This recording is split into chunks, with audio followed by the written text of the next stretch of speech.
దావీదు ద్వారా ఏ వాక్యం మనం దర్శించాలని కోరుకుంటున్నాడు. మన సహాయం చేసే దేవుడు, సలహా ఇచ్చేవాడే ఉన్నాడు. మన అన్నడగాల్లో పరిశుద్ధులా పడిపోతున్నాము, ఆయన సలహా ఇవ్వడానికి సిద్ధంగా ఉన్నాడు. స్తోత్రం స్తోత్రం స్తోత్రం స్తోత్రం స్తోత్రం. హల్లెలూయా హల్లెలూయా హల్లెలూయా హల్లెలూయా. నీ చేతితో నన్ను పట్టుకో,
మనతో మాట్లాడినట్టు మనల్ని నడపాలని ఈ నడక దినాలే కాదు, జీవిత కాలం అంతా కూడా చెప్పాలని చూస్తున్నాడు.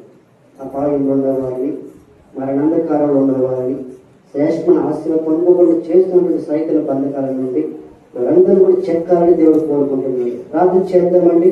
వాక్యము కొరకు సుజి గారు ప్రార్థన చేస్తారు. వారు ప్రార్థిస్తుండగా మనం ఆలపిద్దాం.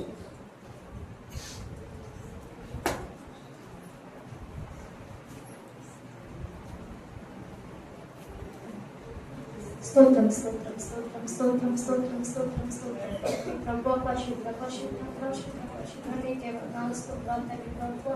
గడిచిన కాలం మనకి ప్రభు సజీవం ఉండే కష్టంలో ఉండే కాచి నీకే వందనాలు తండ్రి ప్రభు. పాటల ద్వారా నేను మహిమపరచాలి ప్రభు. ఎవరెవరికి ప్రభు ఏ అవసరత ఉన్నది తండ్రి ప్రభు. ప్రభు నీ వాగ్దానం ద్వారా నీకు నెరవేర్చమని అడుగుచున్నాను తండ్రి. ఏసీ స్తోత్రాలు తండ్రి ప్రభు. వచ్చిన వారిని అందరినీ దీవించి రక్షించాను తండ్రి ప్రభు. పరిశుద్ధుడా ప్రభు మేము తండ్రి యథార్థంగా బ్రతుకుటకు నీవే సహాయం ప్రభు. లోకాశల వైపు లోకం వైపు మేము పోకుండా తండ్రి మా బ్రతుకు దినములన్నీ తండ్రి ప్రభు నీ అంత విశ్వాసంతో తండ్రి ప్రభు ఏసీ నిన్ను పోలి మేము నడుచుకుంటకు నీవే సహాయం చేయండి. మా బలం నీవయ్య, మా చేయడం నీవయ్య తండ్రి. ఏసీ నీకే వందనాలయ్య. నీ సాక్షిగా మేము అందరం ఎదుగుటకు నీవే సహాయం చేయండి తండ్రి ప్రభు. మా జీవితాల్లో ప్రభు ఏసీ మేము చేసిన తప్పిదములన్నిటిని ప్రభు క్షమించినందుకు నీకే వందనాలు తండ్రి ప్రభు. ఆ తప్పుడు పాటలు మళ్ళా నడవకుండా తండ్రి నీ మమ్మల్ని ప్రభు అడ్డుకట్టి వేయండి తండ్రి ప్రభు. నీకే స్తోత్రాలు వందనాలు తండ్రి రాజా. నీకే స్తోత్రాలయ్యా మహిమగల రాజు అయ్యా తండ్రి ప్రభు. ఏసయ్యా నీకే స్తోత్రాలు వందనాలు తండ్రి ప్రభు. ఇదిగో తండ్రి ప్రభు వచ్చిన వారందరూ ప్రభు ఏ చిత్తతో వచ్చారో దేనికోసం వచ్చారో తెలియదయ్యా ప్రభు. వారికి ఉన్న ప్రభు వారు మొదలడుచుండగా తండ్రి ప్రభు వారు మొదలన్నిటిని తీర్చేటి దేవుడు అయ్యా ప్రభు. మా ఆశలన్నీ నీ మీదే తండ్రి ప్రభు. ఏసయ్య గాయపడిన హస్తాన్ని ప్రభు స్వస్థపరిచి దేవుడు అయ్యా. ఏసయ్య ప్రతి హృదయాలకి ప్రభు నీవు తండ్రి ఏసయ్య ఓదార్పునిచ్చు దేవుడు తండ్రి ప్రభు. పరిశుద్ధుడ నాన్నకే వందనాలయ. నీ మహిమగల హస్తంతో మమ్మల్ని అందరినీ భద్రపరిచయ్యా. ఏసయ్య ఎటువంటి శోధని ప్రభు ఎటువంటి కుటుంబంలోనికి రాకుండా తండ్రి ప్రతి బిడ్డ తండ్రి ఏసే క్షేమంగా తండ్రి ఆరోగ్యకరంగా ప్రభు నీ సన్నిధికి వచ్చి నిన్ను స్తుతించడానికి నీవే సహాయం చేయండి. ఈ 40 దినాలు కూడా తండ్రి ఏసయ్య మేము తప్పిపోకుండా తండ్రి ప్రభు ప్రతి బిడ్డ తండ్రి ఆసక్తిగా నేను స్తుతించడానికి వచ్చినప్పుడు సహాయం చేయండి తండ్రి. నేను తెలుసుకోలేని వారు ప్రభు అని రక్షణ లేని వారు చాలా మంది ఉన్నారు మా కుటుంబంలో తండ్రి ఏసయ్య. అటు వారు నీవు దర్శించండి ప్రభు. నాన్న నీకే వందనాలు తండ్రి ప్రభు. వారి మనసులో ఒకసారి మార్చండి అయ్యా తండ్రి ప్రభు. నిన్ను నమ్మిన బిడ్డలని ఎవరిని ప్రభు విడిచిపెట్టే దేవుడు కాదయ్యా. నిన్ను నమ్మిన వారిని ఎవరిని సిగ్గుపడిచి దేవుడు కాదు తండ్రి. నాన్న ఏసయ్య నీకే స్తోత్రాలు వందనాలయ్య ప్రభు. నీ పిల్లలమైన మేమందరం తండ్రి ప్రభు ఏసయ్య నిన్ను గురించి మేము ఎప్పుడు గొప్పగా ఉండటప్పుడు నీవే సహాయం చేయండి ఏసయ్య. నీకే వందనాలు తండ్రి ప్రభు. నీ కృపగల హస్తంతో అందరినీ భద్రపరచమని అడుగుచున్నాను తండ్రి ప్రభు. అనారోగ్యాలను మేము స్వస్థపరచండి. రుణస్తులకు నాలు తీర్చండి. నీకే వందనాలు తండ్రి ప్రభు. నీకే వందనాలు స్తోత్రాలు తండ్రి ప్రభు. దైవజనుల కుటుంబాన్ని నీవు దర్శించండి తండ్రి ప్రభు. ఏసీ 40 దినాలు కూడా తండ్రి ప్రభు వారికి ప్రభు ఆరోగ్యం శక్తిని దయచేయండి. ఇంకా జ్ఞానము అధికం చేసి తండ్రి ప్రభు అనేక విషయాలు ప్రభు మాకు తెలియచేయటకు నీవే సహాయం చేయండి ప్రభు. ఏసే దూరంగా ఉన్న జాగ్రత్తలు దీవించి రక్షించిన వారి కుటుంబాన్ని నీవు దర్శించమని అడుగుచున్నాను తండ్రి ప్రభు. మా అక్కలని ఎరిగిన దేవా ఏసే ప్రభు. మా అక్కలన్నీ తీర్చేటి దేవుడు అయ్యా. మా చింత యావత్తు నీ మీద మోపుచున్నాం తండ్రి ప్రభు. పరిశుద్ధుడ ప్రభు. ఈ సన్నిధానంలో ప్రతి బిడ్డ తండ్రి ఏసే ఏ విషయం అయితే మొదలడుచున్నారు తండ్రి వారి అవసరాలన్నీ తీర్చండి అయ్యా. వారి మొదలని వినండి తండ్రి ప్రభు. ఏ బిడ్డని ప్రభు నువ్వు మా అమ్మానపరచు దేవుడు కాదు తండ్రి ఏసయ్య. ఒట్టి కుండల వల్ల మేము వచ్చి ఉన్నాం తండ్రి ప్రభు. నిండి కుండల వల్ల మేము ఇక్కడ నుండి వెళ్ళటప్పుడు నీవే సహాయం చేయండి. మేము నమ్మిన దేవుడు మమ్మల్ని ఎవరిని విడిచిపెట్టడం విశ్వాసంతో మేము నిరంతరం బ్రతుకుటకు నీవే సహాయం చేయండి. నీ కృపగల హస్తంతో అందరినీ దర్శించమని అడుగుచున్నాం తండ్రి ప్రభు. చదువుచున్న బిడ్డలకు తండ్రి ఏసయ్య తగిన జ్ఞానం దయచేయండి. ఎగ్జామ్స్ విషయంలో నీవు వారికి తోడుగా ఉండండి తండ్రి ప్రభు. పరిశుద్ధుడా నన్ను నీకే వందనాలు స్తోత్రాలు తండ్రి ప్రభు. ఏసీలో లోకంలో పోతున్న ప్రభు యవనస్తులందరినీ నీవు ఒక్కసారి దర్శించండి అయ్యా తండ్రి ప్రభు.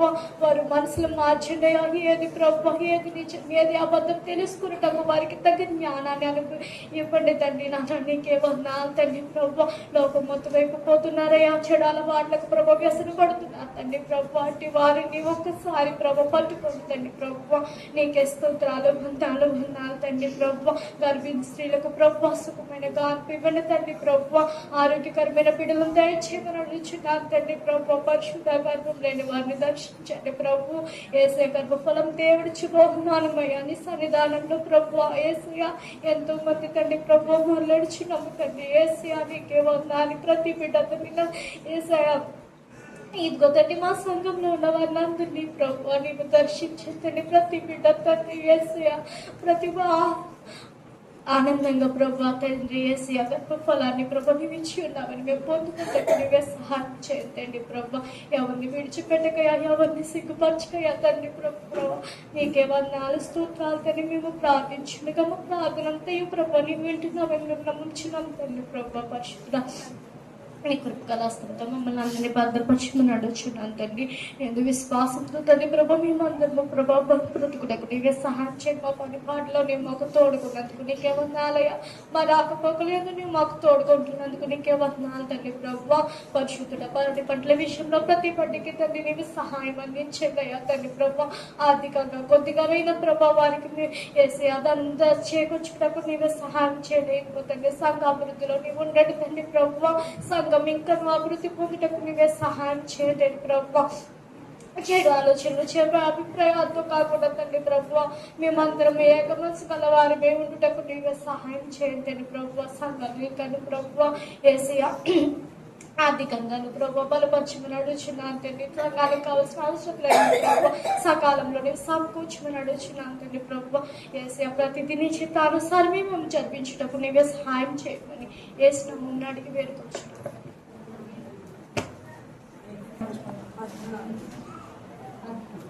అంతలో దావీదు అతనిని భోజనమునకు పిలిచెను. అతడు బాగుగా తిని త్రాగిన తరువాత దావీదు అతన్ని మత్తునిగా చేసెను. సాయంత్రమున అతడు బయలువెళ్ళి తన ఇంటికి పోక తన ఏలిన వాణ్ణి సేవకుల మధ్య పడక మీద పండుకొనెను. ఉదయమున దావీదు యుద్ధము మోపుగా జరుగుచున్న చోట ఉరియాను ముందు పెట్టి అతడు కొట్టబడి హతమగునట్లు నీవు అతని యొద్ద నుండి వెళ్ళిపోమ్మని యోవాబునకు ఉత్తరము రాయించి ఉరియా చేత పంపించెను. యోవాబు పట్టణమును ముట్టడి వేయుచుండగా ధైర్యవంతులుండు స్థలమును గుర్తించి ఆ స్థలమునకు ఉరియాను పంపెను. ఆ పట్టణపు వారు బయలుదేరి యోవాబుతో యుద్ధమునకు రాగా దావీదు సేవకులలో కొందరు కూలిరి. హితీయుడకు ఉరియాను హతమాయెను. కాబట్టి యోవాబు యుద్ధ సమాచారమంతయు దావీదు నొద్దకు పంపి దూతతో ఇట్లనెను, యుద్ధ సమాచారము నీవు రాజుతో చెప్పి చాలించిన తరువాత రాజు కోపము తెచ్చుకొని యుద్ధము చేయనప్పుడు మీరెందుకు పట్టణము దగ్గరకు పోతిరి? గోడ మీద నుండి వారు అంబులు వేయుదురని నీకు తెలియకపోయినా యెరుబ్బెషెతు కుమారుడైన అబీమెలెకు ఎలాగు హతమాయెను? ఒక స్త్రీ తిరుగటి రాతి తునక ఎత్తి గోడ మీద నుండి అతని మీద వేసినందున అతడు తేబేసు దగ్గర హతమాయెను కదా. ప్రాకారము దగ్గరకు మీరెందుకు పోతిరని నిన్నడిగిన యెడల నీవు తమరి సేవకుడగు ఉరియాయు హతమాయనని చెప్పుమని చెప్పుమని బోధించి దూతను పంపెను. దూత పోయి యోవాబు పంపిన వర్తమానమంతయు దావీదునకు తెలియజేసెను. ఎట్లనగా ఆ మనుషులు మమ్మల్ని ఓడించుచు పొలములోనికి మాకెదురు రాగా మేము వారిని గుమ్మము వరకు వెంటాడి గెలిచితిమి. అప్పుడు ప్రాకారము మీద నుండి వీలుకాండ్రు తమ సేవకుల మీద అంబులు వేయగా రాజు సేవకులలో కొందరు హతమైరి. తమరి సేవకుడైన హిత్తీయుడకు ఉరియా కూడా హతమాయెను. అందుకు దావీదు, నీవు యోవాబుతో ఈ మాట చెప్పుము, ఆ సంగతిని బట్టి నీవు చింతపడకుము. ఖడ్గము ఒకప్పుడు ఒకని మీదను, ఒకప్పుడు మరి ఒకరి మీదను పడుట కద్దు. పటం మీద యుద్ధము మరీ బలముగా జరిపి దానిని పడగొట్టుమని చెప్పి నీవు యోవాబుకు ధైర్యపరిచి చెప్పుమని ఆ దూతకు ఆజ్ఞ ఇచ్చి పంపెను. ఉరియా భార్య తన భర్తయగు ఉరియా హతమైన సంగతి విని తన భర్త కొరకు అంగలార్చెను. అంగలార్పు కాలము తీరిన తరువాత దావీదు దూతలను పంపి ఆమెను తన నగరికి తెప్పించుకొనగా ఆమె అతనికి భార్య అయి అతనికి ఒక కుమారుని కనెను. అయితే దావీదు చేసినది యెహోవా దృష్టికి దుష్కార్యముగా ఉండెను. పరిశుద్ధులకి ఏది అడిగినా నీ చిత్తమే, ఎన్ని తలచునా ఏది అడిగినా ఎదిగేది నీ చిత్తమే. ప్రభువా ఎదిగేది నీ చిత్తమే. నీ వాక్కుకై వేచియుంటిని, నా ప్రార్థన ఆలకించుమా. ప్రభువా నా ప్రార్థన ఆలకించుమా. నీ తోడు లేక నీ ప్రేమ లేక వినలేక ఏ ప్రాణి నిలువలేదు. నీ తోడు లేక నీ ప్రేమ లేక వినలేక ఏ ప్రాణి నిలువలేదు. అడుగు తోడులే నీ ప్రేమ పొందగా, అడుగు తోడులే నీ ప్రేమ పొందగా. నా ప్రార్థన ఆలకించుమా. ప్రభువా నా ప్రార్థన ఆలకించుమా. ఎన్ని తలచినా ఏది అడిగినా జరిగేది నీ చిత్తమే. ప్రభువా జరిగేది నీ చిత్తమే. నా ఇంటి దీపం నీవే అని తలచి, నా హృదయం నీ కొరకై బదులపడుతుంది. నా ఇంటి దీపం నీవే అని తలచి, నా హృదయం నీ కొరకై బదులపడుతుంది. ఆరిపోయిన నా వెలుగు దీపము, ఆరిపోయిన నా వెలుగు దీపము.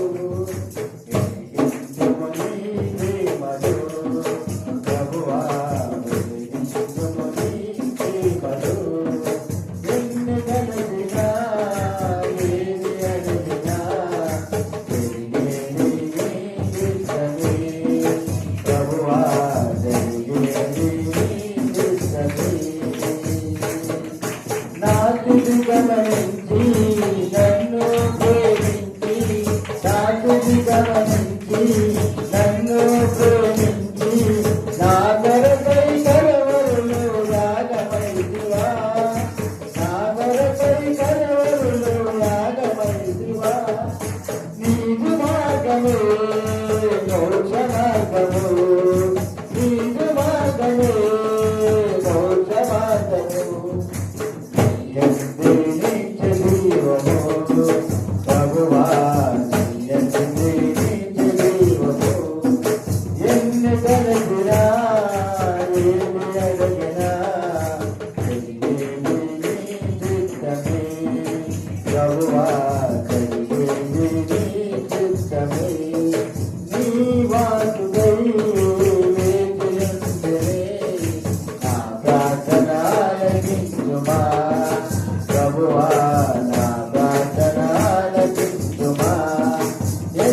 తలచినా ఏది అడిగినా చెయ్యేది నీ చిత్తమే ప్రభువా చెయ్యేది నీ చిత్తమే.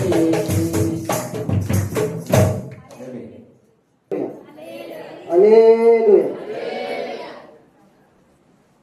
ఆరోగ్యం ఉన్న వాళ్ళు మాత్రమే హల్లెలూయా చెప్పండి. హల్లెలూయా.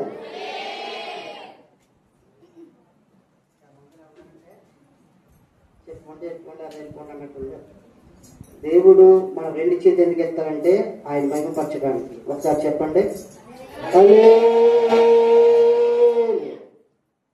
అయితే దేవుడు ఇచ్చే సందేశము ద్వారా మొదటిగా దేవునికి దైవజనులకు కూడొచ్చిన సహోదరులందరూ కూడా ఉన్నారండి. అంత క్షేమంగా ఉన్నారా? అయితే దేవుడిచ్చే సందేశము దేవుని కళ్ళు దృష్టి ఉంచి సలహా. అంశం ఏంటంటే దేవుని కళ్ళు దృష్టి ఉంచి సలహాగా మనకి ఇవ్వబోతున్నాడు ఈ రోజున. అయితే కీర్తన 34:15 వచనంలో యెహోవా దృష్టి నీతిమంతుల మీద ఉన్నది, ఆయన చెవులు వారి మరులకు ఒగ్గి ఉన్నవి. ప్రార్థన చేసుకుందామండి. మహోన్నతుడా సర్వశక్తి మంత్రుడైన ప్రభువా, మీరే మాట్లాడండి, దర్శించండి, సహాయము చేయమని యేసయ్య నామమున అడుగుతున్నాం తండ్రి. ఆమేన్. సందేశం ఏంటండి? ఏమండి? దేవుని కనుదృష్టి ఉంచి సలహా. అంటే దేవుడు కనుదృష్టి ఉంచి మనకు సలహాలు ఇవ్వాలని కోరుకుంటున్నాడు. అంటే కొన్నిసార్లు మనం పడిపోతున్నామని సలహా ఇవ్వాలని కోరుకుంటున్నాడు. అంటే బైబిల్ ప్రకారము కనుదృష్టి ఉంచి లేదా దేవుని వైపు దృష్టి సారించి సలహా పొందడం అంటే ఆయన వాక్యాన్ని ఆజ్ఞలను పాటించడము. దేవుని అనుసరించడం ద్వారా జ్ఞానముతో నింపబడతాం. దేంతో నుండి? జ్ఞానముతో జీవించడం. అంటే యెహోవా కనులట నీతిమంతుల మీద ఉంటాయని తెలియజేస్తున్నాడు ఆయన. ఈ భక్తుల యొక్క జీవితంలో ఎన్నో సమస్యలు వచ్చాయి, కానీ కీడు చేసేవారు ఎక్కువగా ఉన్నారు భక్తుల జీవితంలో, మేలు చేసేవారు కొద్దిమంది ఉన్నారు భక్తుల జీవితంలో. కానీ దేవుడు మేలు చేస్తాడని కీడు చేసేవాడు కాదని ఆయన నమ్మి దేవుని పైన కనుదృష్టి నాపై ఉంచాడని ఆయన కోరుకుంటున్నాడు. అంటే మనము దేవుని యందు భయభక్తులు కలిగి ఎవరు పంపించుకున్నారు ఆరాధనలో, లేకపోతే కానుకలు వేస్తారు కదా, అక్కడ వేయండి. బయట చాలా మంది కూర్చుంటున్నారు, ఇంత విశాలంగా ఉన్న మందిరం, బయట ఎందుకు కూర్చున్నా నాకు అర్థం కావట్లేదు. శుక్రవారం అయినా 40 దినాలు అయినా బయట కూర్చుంటున్నారు. దేవుడు ఇంత విశాలంగా ఇచ్చినప్పుడు మనం ఏం చేయాలి?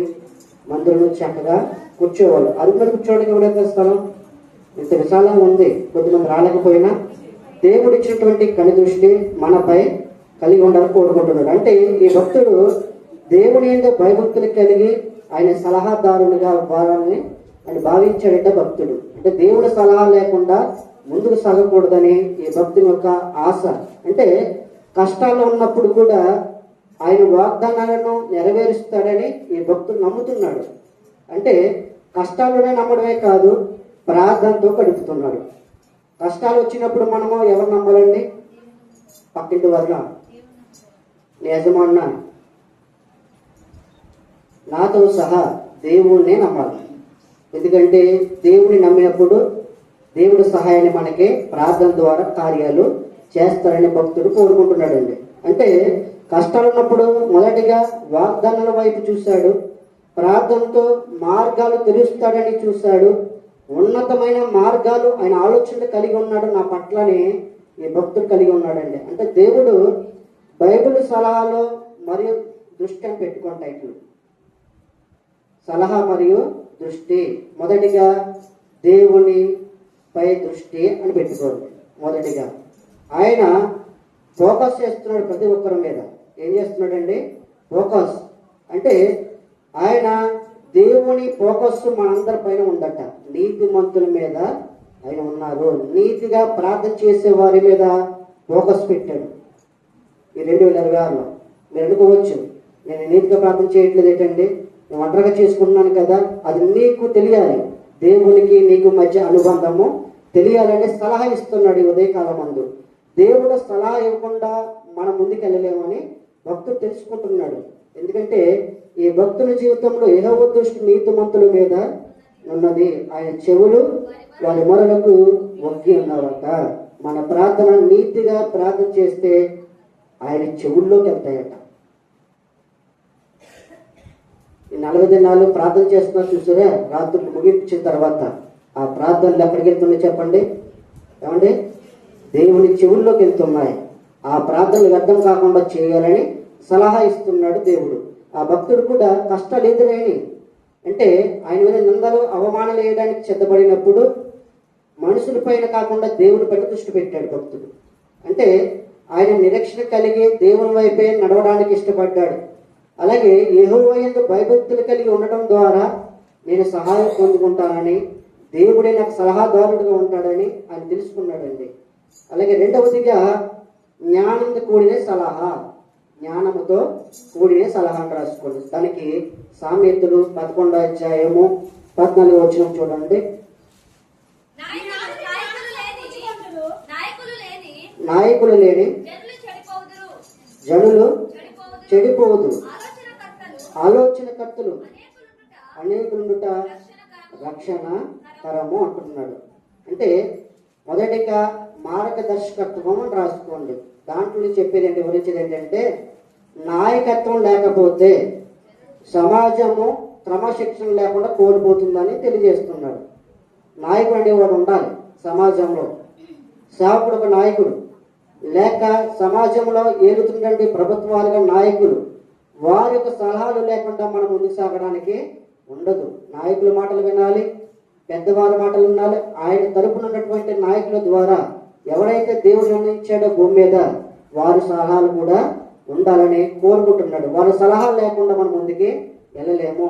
ఒకవేళ మనకి ఏదో అవసరం ఉందనుకోండి, వారి దగ్గరికి వెళ్ళినప్పుడు సహాయం చేస్తారు లేదని మనం ఆశ కలిగి వెళ్తాం. వెళ్ళిన తర్వాత అతను అంటారు, తర్వాత చూద్దామని చెప్తానంటే ఫోన్ చేస్తాను అంటారు, ఫోన్ చేయరు. కానీ దేవుడు సలహా ఏంటంటే వారి మాటలు కూడా సలహా తీసుకో, కానీ నా సలహా కూడా ముందుగా సలహా తీసుకుని బయలుదేరమంటున్నాడు. ప్రార్థనతో ప్రారంభిస్తే మనుషుల్లో ఉండి సలహాలు ఇవ్వడానికి ఆయన సహాయం చేస్తారు. ఎందుకంటే ప్రజలు సరైన మార్గాలను నడవలేరు నాయకుడు లేకపోతే, లేక సేవకుడు సరైన విధమైన సంఘం లేకపోయినా, సేవకుడు సరిగ్గా లేకపోయినా, అది సలహాదారులు లేకపోయినా, కొన్నిసార్లు తండ్రి గారిని సలహాలు అడుగుతాను, ఆయన పెద్దవాడు అనుకుంటున్నారా, ఆయన పెద్దవారు కనుక కొన్నిసార్లు అడుగుతాను. సంఘంలో సమస్యలు, ఎవరు ఏ కుటుంబాలు, ఎవరు చెందిన వారు, ఎన్ని అడిగిన సలహాలు అడిగినప్పుడు చెప్పినప్పుడు అన్ని ఆలకించి గ్రహిస్తూ ఉంటాను. అంటే పెద్దవారు సలహా ఇవ్వకుండా మనం ముందుకి సాగలేం. నాయకుడైనా సేవకుడైనా సొంత తండ్రి అయినా తల్లి అయినా కొన్ని సలహా ఇచ్చేవారు ఉంటారు. వారి సలహా వ్యక్తపరచకుండా మనం ఆలకించాలి. సలహా ఇచ్చినప్పుడు నాకు ఎందుకులేమ్మా, నేను చూసుకుంటానులే, చూసి నువ్వు చెప్పి నువ్వు దాని వెళ్ళిపో అన్నారనుకో, ఆ సలహా కూడా ఆలకించు. కొన్నిసార్లు పిల్లల నుంచి వస్తాయి ఆలోచనలు, సలహాలు. వారు సలహా ఇస్తారమ్మా ఇలా చేస్తే బాగుంటుందేమో అని చెప్పి అనిపిస్తూ ఉంటుంది. కానీ దేవుడు ఏదో విధంగా సలహాదారులుగా లేకుండా ఉంటే, సలహాదారులు లేకపోతే క్రమశిక్షణ లేకుండా ఉంటారని వాక్యం చదివిస్తుందండి. ఎందుకంటే ఆయన ఇబ్బందులకి కూడా ఎదుర్కొంటారట. సలహాదారులు లేకపోతే ఇబ్బందులు పడతారు. ఎందుకంటే కొన్నిసార్లు సేవకులుగా మేమైనా సరే ఒక నాయకుడిగా ఏర్పాటు చేశాడు, మాకు తెలుసు కదండి. దాని పనులు మన మధ్యలో వచ్చారు కదా, ఆయన కూడా గొప్ప నాయకుడిగా ముందు నడుస్తున్నారు. అంటే సేవలో నాయకత్వం కలిగినటువంటి లక్షణాలు, సేవకులు ఎలా నడిపించాలో, విశ్వాసం ఎలా దాన్ని నడిపించాలో సలహాదారులుగా కొన్ని సలహాలు ఇస్తూ ఉంటారు. అలాగే సేవకుడు మేము నేర్చుకున్నదే మీకు నేర్పించినప్పుడు వాటి సలహాలు మీరు అంగీకరిస్తేనే వాటిని ముందుకు సాగగలరు, లేకపోతే క్రమశిక్షణ లేకుండా అయిపోతారని ఆనాడు ప్రజలకు తెలియజేస్తున్నాడు. ఎందుకంటే ఒకవేళ సలహాదారులు లేకపోతే ప్రాముఖ్యత ఏంటంటే, సలహా ప్రాముఖ్యత ఒక నాయకుడు లేకుండా, మంచి ఆలోచనకర్త లేకుండా, లేక మంత్రులు లేకుండా, లేకపోతే ఒక ఎమ్మెల్యే లేకుండా, ఇవన్నీ కూడా అన్ని అధికారంలోకి వస్తాయి. దేవుడు ఇచ్చినటువంటి ఏర్పరిచినటువంటి ప్రతి ఒక్కరిని కూడా ఏ మంత్రిని ఏర్పాటు చేసినా, ఒకవేళ బైబిల్లో మంత్రిగా ఎవరున్నారండి చెప్పండి, ఎవరున్నారు బైబిల్లో? మంత్రిని ఎవరు చేశారు అంటే అంటే దేవుడు అన్ని విధాలుగా ప్రధానం దానియేలును కానీ, ఒకవేళ దేవుడు ఉన్నత స్థాయిలో పెట్టడం గల కారణం ఎందుకంటే యోసేపును కూడా ప్రధానమంత్రి చేశాడు కదండి. దేవుడు అన్ని విధాలుగా సలహా లేకుండా ఆయనే చేయలేదు. దేవుడు సలహా అంటే తన కుటుంబానికి సలహాదారుడిగా మారిపోయాడు. అంటే ఈ రోజున మనము కుటుంబానికి సలహా ఇచ్చేవారుగా ఉండాలని దేవుడు కోరుకుంటున్నాడు. సలహాదారులు ఒకవేళ యజమానుడే లేకపోతే పిల్లలు పాడైపోతారు. అందుకని వాక్యం ద్వారా మనం తెలుసుకోవాలని తెలియజేస్తున్నాడు. ఎందుకంటే మంత్రివర్గం లేదా సలహాదారులు లేకపోతే వారు అభివృద్ధి కారణంగా ఉంటారట. ఒకవేళ సలహాదారులు ఉన్నారంటే మీరు అదృష్టవంతులు. సలహా ఇచ్చేవారు తల్లిగా ఉన్నా, తండ్రిగా ఉన్నా, కుమారుడుగా ఉన్నా, కుమార్తెలుగా ఉన్నా, సలహా ఇచ్చేవారు ఉన్నవారట అభివృద్ధి పరచబడతారు. ఎందుకంటే సలహా తీసుకునేవారు మనం ఉండాలని కోరుకుంటున్నాడు. మొదటిగా సమాజ రక్షణ కూడా ఉంటుందట. ఏముంటుందండి? సమాజ రక్షణ. రక్షణ లేని వారికి ఎంతో మంది పాడైపోతున్నారు. అంటే కుటుంబ భద్రత లేకుండా, సలహాలు లేకుండా ముందు నడుస్తున్నారు. అంటే అన్నిటికంటే ముందుగా దేవుని సలహా లేకుండా నడుస్తున్నారట. దేవుని సలహా తీసుకోవాలి, భూమి పెట్టినటువంటి నాయకుల సలహాలు తీసుకోవాలి. ఏదైనా సరే మనం సలహా లేకుండా వెళితే అది ప్రమాదంలో పడతాము, మీరైనా నేనైనా. అందుకే సలహాదారులు మనకు కావాలి. సలహాదారులు ఉన్న చోట అభివృద్ధి ఉంటుంది. అభివృద్ధికరంగా ఉండాలని దేవుడు ఆశిస్తున్నాడు. ఎందుకంటే సలహాలు ఇప్పుడు కూడా మనం కోరుకునే వారికి ఉండాలి. జ్ఞానంతో కూడిన సలహా, సమయానుకూలమైన సలహా. అయితే ఆలోచన లేని చోట ప్రణాళికలు విఫలమైపోతాయట. ఒక చోట ఆలోచన లేదనుకోండి విఫలమైపోతాం. దేవుని ఆలోచన మనకు ఉండాలని కోరుకుంటున్నాడు. అంటే దేవుడు జ్ఞానులు సలహాలు వినడం ద్వారా సహాయం చేస్తాడు. వారి మాట వినాలి, దేవుని మాట వినాలి. సమాజం, మన కుటుంబ బాధ్యత ఎదిగినటువంటి దేవుడు ఆలోచన ఇచ్చి నడిపిస్తానన్నప్పుడు మనం దేవుని వైపు ఉండే వారంగా ఉండాలి. ఆలోచనకర్త అనేది ఉండుట రక్షణకర్తం అంటున్నాడు. నీకు ఆలోచన ఇచ్చేవారు ఉన్నారంటే నువ్వు అదృష్టవంతుడు లేక అదృష్టవంతురాలు. దేవుడు ఆలోచనకర్తగా నడిపిస్తున్నాడు. అంటే దేవుని సహాయం లేకుండా మనం ఎక్కడ కూడా నడలేమని భక్తుడు తెలుసుకున్నాడు. మూడవదిగా పాతాళంలో ఉన్న సలహా. అంటే పాతాళంలోకి వెళ్లకుండా సలహా చేస్తున్నాడు ఆయన. అంటే భూమి మీద ఉండగా మనల్ని దేవుడు కష్టాల నుంచి కనుదృష్టి ఉంచి మనకు సలహాలు ఇస్తున్నాడట. ఎందుకంటే ఆయన మార్గంలో నడవడం ద్వారా మన జీవితాలు ఆశీర్వాదకరంగా ఉంటాయట. లేక పాతాళముకి వెళ్లకుండా ఉండాలని దేవుడు కోరుకుంటున్నాడు. నీకు నువ్వే నిర్ణయించుకో, నీ జీవితము దేవుడిలో ఉందా లేదో సజేసుకోమంటున్నాడు. భక్తుడు సజేసుకునేవాడట. ఎందుకంటే దేవుని మార్గంలో అన్ని విధాలు కూడా సహాయం చేసేవాడిగా ఆయన ఉన్నాడు. మీకు పాతాళం కావాలా, పరలోకం కావాలా? అంటే పాతాళంలో కూడా సలహా ఇస్తున్నాడు దేవుడు. అంటే దేవుడు మానవుడు చనిపోకుండా ముందే ఈ భూమి మీద చనిపోయినప్పటికీ ఆయన ఆత్మ ప్రతిక్షణం కూడా నా వైపు ఉండాలి సలహాదారులు కానీ దేవుడు ఆశిస్తున్నాడు. 4వదిగా హృదయ శుద్ధి. దీనికి మత్తయి సువార్త 5వ అధ్యాయము 8వ వచనం చూడండి.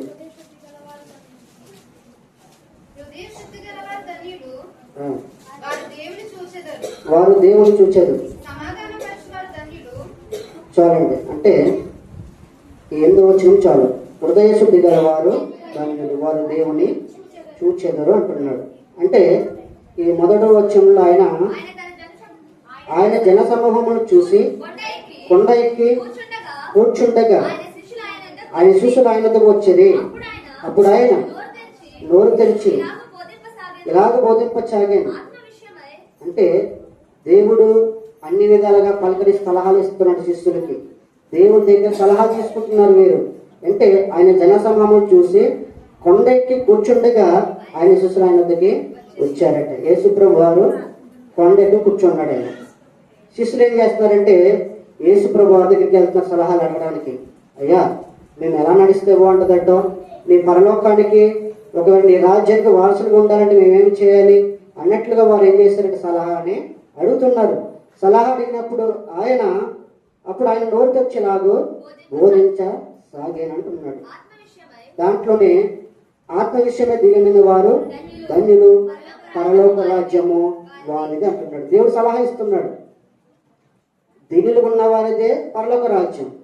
దీనత్వం కలిగి ప్రార్థన చేసేవారిదే పరలోక రాజ్యం. దేవుని నన్ను వెతికే వారికే పరలోక రాజ్యం. ఎందుకంటే వెతకకుండా వారి ఇష్టానుసారంగా జీవిస్తే పరలోక రాజ్యము కోల్పోతారు. అందుకనే దేవుడు శిష్యులతో ఏం చెప్తున్నాడంటే ఈ 8వ వచనంలో హృదయ శుద్ధి గల వారు ధన్యులు, వారి దేవుని చూచెదరు అంటున్నాడు. దేవుడు సలహా ఇస్తున్నాడు. హృదయం శుద్ధిగా ఉంటే నా రాజ్యానికి వారసుగా ఉంటారు. అవి జాగ్రత్త గమనించినట్లయితే అండి, శుద్ధి అంటే తర్జుమా చేసినటువంటి ప్రతిదానికి కూడా కల్తీ లేకుండా. చూడండి, పాలు నీళ్ళు కలుపుతారు చూసారా, వాటికి కల్తీ ఉంటుంది, కల్తీ లేకుండా ఉంటుందండి. పాలు కలిపారనుకోండి నీళ్ళలోనే కల్తీనా, కల్తీగా ఉంటుంది. అట్టి రీతిగా కాకుండా కల్తీ లేకుండా ఆయన ఉండాలని అర్థం చేసుకోవచ్చు అంటున్నాడు. అంటే కల్తీ లేనటువంటి నీరు కానీ ఏదైనా కానీ పాలు కానీ ఏదైతే ఉంటాయో, అలాగే శుద్ధమైనది అంటే ఇప్పుడు పాడి పంటలు ఉన్నాయి కదండి, వాడి పంట కూడా బయటకు వచ్చినప్పుడు ఏమొస్తుంది, దాంట్లో వచ్చి బియ్యం ఆడించారనుకోండి ఏమొస్తుంది బయటికి చెప్పండి. మౌనంగా కూర్చున్నారు, ధ్యానంగా కూర్చున్నారు అంటే పొట్టు బయటకు వస్తుంది. అంటే దేవుని వాక్యము శుద్ధమైనది అంటే ఒకవేళ పొట్టు వేరే చేసిన తర్వాత ధాన్యం బయటకు వచ్చిన తర్వాత అదంతా కూడా ఎలాగైతే శుద్ధి అవుతుందో ఆ శుద్ధిగా మనం కూడా అంత శుద్ధిగా ఉండాలని దేవుడు కోరుకుంటున్నాడు. అంటే కల్ముషము లేని, దోషము లేని వారుగా మన హృదయాలు ఉండాలని ఆనాడు శిష్యులకి తెలియజేశాడండి. ఎందుకంటే అందువలన హృదయము అంతరంగము స్థితి చూస్తారంట దేవుడు. శిష్యుల యొక్క అంతరంగ స్థితిని చూస్తున్నాడు, లేక విశ్వాస అంతరంగ స్థితిని పరిశీలన చేసేవాడిగా నింద లేకుండా యథార్థంగా జీవించేవారు పరలోక రాజ్యానికి ఉంటారు. నీ నిందలు వస్తున్నాయా లేదా, అవమానాలు వస్తున్నాయా లేదా, వస్తున్నాయి. కానీ దేవుడు నింద రహితముగా బ్రతకమంటున్నాడు. ఎవరైతే శిష్యులు పడితే తెలియజేశాడు. ఎందుకంటే యథార్థముగా జీవించాలని, కపటము